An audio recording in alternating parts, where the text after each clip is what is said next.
EPP and TLE.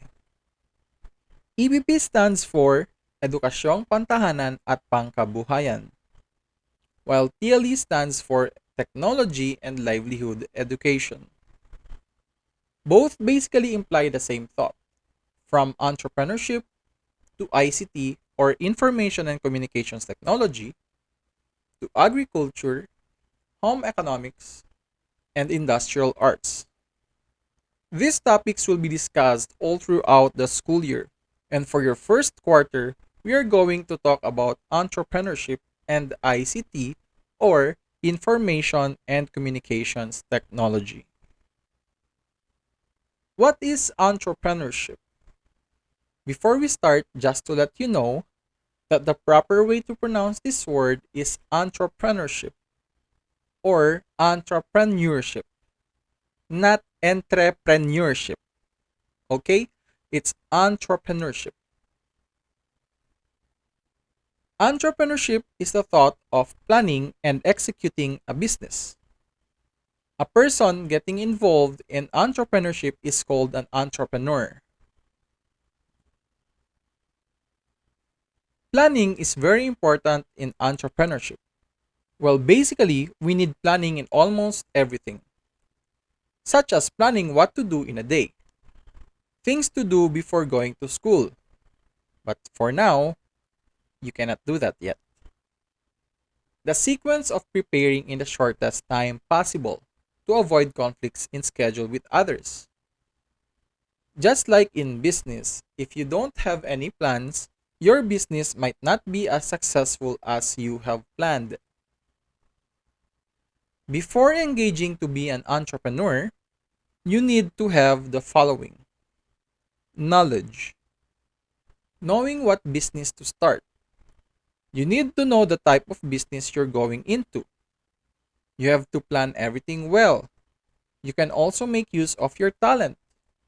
If you're good in cooking, you can pursue in the food industry.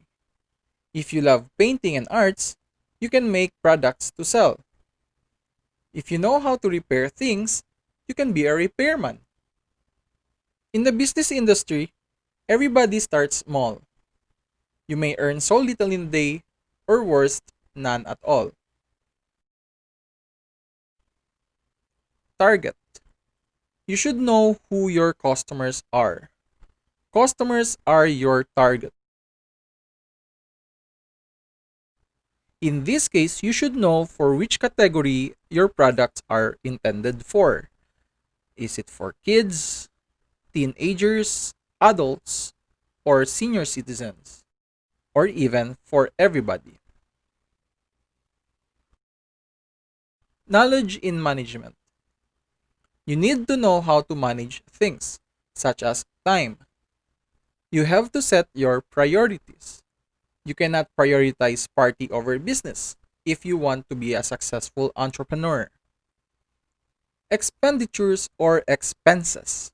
Once you're in the line of business, you cannot spend more than what you earn. Else, you will end up in bankruptcy.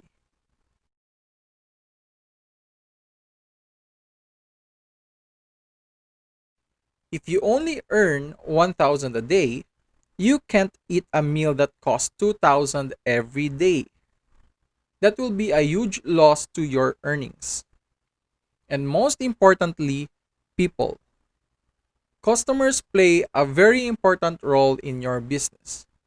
They decide whether you're going to be successful or not. How? They are the ones buying your products. If people will like what you're producing, then more chances of you staying in the business. If not, then time to plan once again. And once your business will grow bigger, you'll be working with more people such as your business partners and your employees. You have to build respect, whoever they may be: business partners, managers, secretaries, and even janitors. You don't want people to hate you, else, no one might work for you anymore if you are a mean boss. You may scold people for their mistakes, but never make it personal. Innovation. Innovation plays a huge role in the business field, especially if you're starting something new. What is innovation, you might ask? Innovation has something to deal with new, new ideas, new approach, new product. People get curious of your products, especially if they are new and with proper advertisements. They might have the urge to try them out. And once they will like it, they will come back for more and might even recommend your products to others. Innovation in technology is difficult, but in the food industry, you might just need your imagination. Take fries for example. Fries used to be only plain fries, and sometimes touched with salt and pepper to flavor. Nowadays, we see more flavors added to fries. That is one way of innovating a product. What do you think? If you were to make food that is something new to your customers, what could it be? Assertiveness. Assertiveness is like the level of confidence of a person. This is very important because this is how you convince people of your product. You should sound confident when introducing and addressing your product to the people.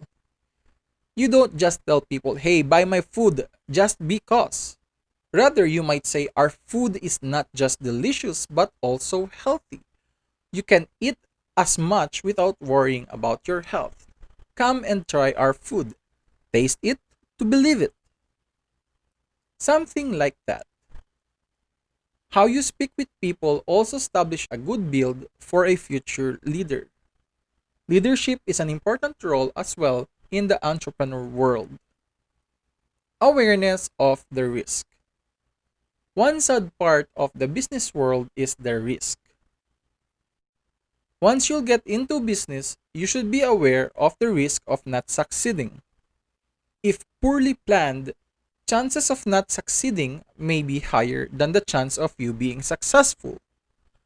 That is why it is very important that you should have these basic characteristics of a successful entrepreneur: knowledgeable, innovative, and assertiveness. Be the next entrepreneur. Over the weekend, think of a new product. We will call this activity as the food invention. Make your own food. You will choose one of the following categories: snacks, main dish, desserts. Things that you should let me know about your product is, of course, the product name. You should think of a very good name that would somehow capture the attention of your customers, of your future customers. You should also tell me what your product is composed of. Of course, what if I'm allergic to peanuts and I didn't know that your food actually has peanuts in it? You should also let me know who your target is. Is it only for kids your age, teenagers, adults, senior citizens, or is it good for everyone? And aside from that, and one more thing is your slogan. What is your slogan for? What is your slogan for your what is that slogan for? What is your slogan for your product? How would you describe your food? What statement do you have to say to your customers to lure us to buying your product? Okay? And just for fun, Teacher Mark is gonna pick one out of the entries of the food invention to be submitted by the grade 4, 5, and 6. Let's try to create your actual product. I just hope that your product or the ingredients that you're going to use is basically easy to find in the market. In that case, we'll try to create some of your products. Okay? So have fun, make use of your imagination, And try to lure customers with your slogan. Don't just say, how are you going to advertise your food? Don't tell me you're just going to say, hey, buy this. Don't just say that. Try be creative as possible. Try to lure everyone about your food. Okay? So that's it. Till our next lesson in EPP. This is Teacher Mark, and have fun.